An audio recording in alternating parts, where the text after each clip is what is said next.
LeBron James, Chris, that's obvious. I don't think there's any debate here, although I'm sure you're going to make a case. Listen, there are only 5 guys in the league who are 30 or older playing the number of minutes that LeBron's playing. What he's doing at 36 has never been done. It's unprecedented stuff. I'm just so impressed with everything LeBron has done to keep his body right, stay healthy, coming off the shortest offseason in the history of sports. And the Lakers have been pretty damn good with him. So my MVP, no doubt, LeBron. I think the guy to watch here, obviously Embiid and Jokic are close, is Steph Curry, who is putting up unworldly numbers, similar to when he was the unanimous MVP a few years back. Believe it or not, Jason, I agree with you. I've got LeBron right now slightly ahead of Joel Embiid. LeBron's playing great basketball, even playing pretty well on the defensive end at his age, as you mentioned. They got the second best record in the West. He's played every game, unlike most stars in the league. So I've got to give it to LeBron right now. I give him the edge over Embiid for this reason. Embiid has already missed 5 games, all right, out of 27. Doesn't sound like a lot, but he, over an 82-game season, he's on pace to play about 67 games. No one this century, all right, this century, and I could even go back into the 80s, really, has played fewer than 71 games and won the MVP. So Allen Iverson won it in 2001, 71 games out of 82. Embiid wouldn't hit that threshold. So if he continues to miss games like this, that's going to hurt him in the race. So I got LeBron. Well, I'm sorry, guys. I'm not going to follow that cab. I like Joel Embiid. I think Embiid is the MVP so far this season. If you look at what his body of work from this year, this year to last year, he's actually shooting 7 more percentage points better than he did last year. He's 47, he's 54 now. You talk about his three-point shooting. He's 40% from the three-point line. He's 85% from the free throw line, too, as well. So you talk about all his numbers have went up. They are 18-9. They're number 1 in the East. They got a couple-game, 2-game lead. I know they've had a rough week. They've lost a couple games in a row. But the only thing that could be a knock, and Chris, you just alluded to it, is that the fact that he doesn't play. He's missed 5 games. If he keeps it, I mean, it's a 72-game season. I think if he can, which is going to be tough, if he can play 60 games, I think he's going to be an MVP, especially if they're the number 1 team record-wise in the East. Yeah, and Twan, LeBron could come back to the pack a little bit without AD as far as the Lakers' record. Let's stay out west. Giannis turned some heads when he said the Utah Jazz are the best team in the West. Jason, shots fired. Who do you think the best team in the West is? Well, it's the Lakers, but I feel like I should turn this into an indictment of Giannis. Hey, Giannis, worry about your own backyard, okay? Don't worry about the West. Worry about getting out of the second round of the playoffs before you talk about the best team in the West. It's the Lakers. Come on. They have the most dynamic duo in the league. They've got the deepest bench in the West. The Lakers are the best team out West. We know it's not the paperclip. Okay, those choking frauds are definitely not the best team in the West. Utah Jazz are a great regular season story. I would like to see what they can do in the playoffs. Listen, man, Jordan Clarkson, Bogdanovic, they're getting really good contributions. I need to see it in a 7-game playoff series. I like the Jazz a lot, but right now it's the Lakers for me. I'm worried because I'm agreeing with Jason McIntyre too much, but I'm going to go with the Lakers. Obviously, I'm giving them the assumption of being healthy, but with AD at his best, I do think the Lakers are the best team. They play the best defense in the league right now, and when healthy, I've got to go with them. Look, there's a case for Utah. They're the second best defensive team in the league, and they shoot the 3 better than just about anyone other than the Clippers. I'll give the Clippers a shot, too. You call them the paper clips. No, Ty Lue has got them on playing the right way. They've had the necessary attitude adjustment, and Kawhi is having an MVP caliber season himself, and they are lights out from 3-point range. I don't put it past Giannis. Look, he's been in the league a little longer. Maybe he's maturing and learning to play some head games. Maybe he's like trying to take a shot at the Lakers or the Clippers and letting them know, I'm not too afraid of you guys. You're not as good as you think you are. Watch out for the Jazz. So maybe Giannis is playing some head games, Antoine. Well, I disagree with both of you guys. I like the Clippers. I know you, Jason, you took a big little shot there, like the Clippers, but I like the Clippers when they're healthy 100%.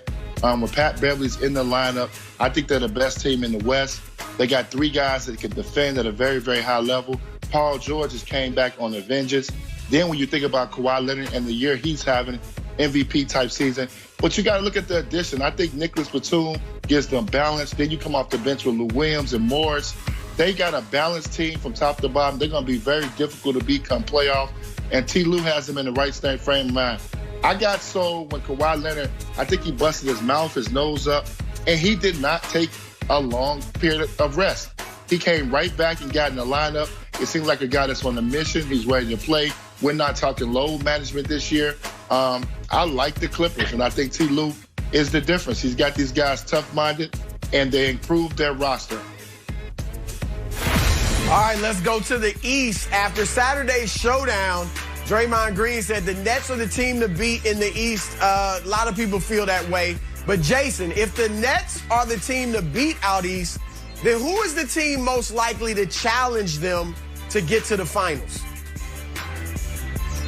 Yeah, Chris, I'm going to go with the 76ers here and your guy, Antoine, Joel Embiid. I love Ben Simmons defending. He might be the defensive player of the year. This is a really good Sixers team. I actually have a bet on them to meet the Lakers in the final. It pays off very handsomely, but I don't think the Sixers can get by the Nets now. I mean, think about this, guys. We're looking at a backcourt of Danny Green and Seth Curry against the Nets where I've got Kyrie Irving and James Harden. Like that, to me, in a 7-game series is not good news. I got a lot more on the Nets. We'll save it for later in the show. But I like the Sixers team a lot. Joel Embiid has missed a little too many games, Chris, as you noted. Dwight Howard is contributing off the bench. The bench is a little thin. My biggest concern, and Antoine, you played a long time in the league. I'm sure you can answer this. When the 76ers need a bucket in the half court, okay, is Joel Embiid really the guy? Because when they were at their best 2 years ago, Jimmy Buckets was that guy. He, of course, is in Miami now and just went to the finals. I worry about the Nets in a half-court game in the playoffs, but I still do think Sixers-Nets is your best bet in the Eastern Conference Final. All right, Jason, we're going to have to discuss something during the break because I think you hacked into my computer and took my answers. I mean, not to mention that I'm really starting to be insecure about my takes if I'm agreeing with you so much. But I got Philly. I got Philly, and Antoine talked earlier about Embiid. Embiid is a huge reason because who in the world? I mean, DeAndre Jordan, is he going to be able to turn back the clock?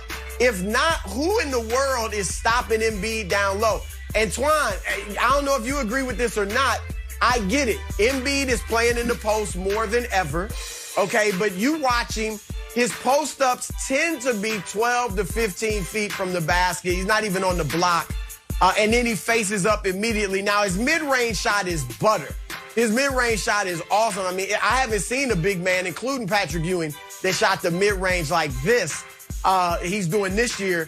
But I would like to see him a little closer to the basket more often, especially against a team like Brooklyn, who you could get in foul trouble, and they just wouldn't know what to do with him. They also play great defense, and the three-point shooting's improved with Seth Curry and Danny Green. So I like Philly a lot if it's not Brooklyn in the East.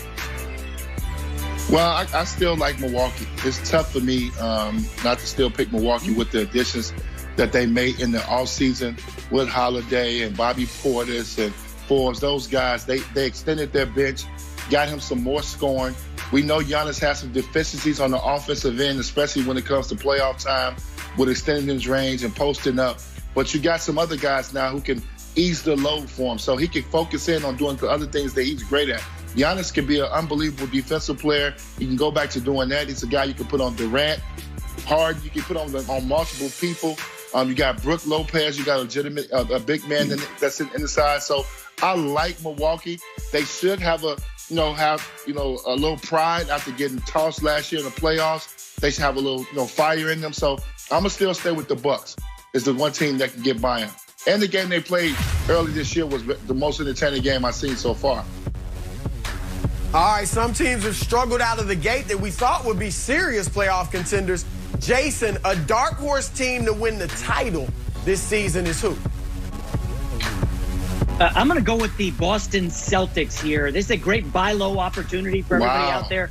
They are a 500 team after losing to the Pistons and the Wizards this weekend, two bottom feeders in the league. Although I need to take a timeout and say I'm still shook from Antoine Walker just mentioning Bobby Portis. That might be the first Bobby Portis reference since he punched out one of his teammates in Chicago. I'd forgotten that guy was a factor in the league. Yeah. I really like.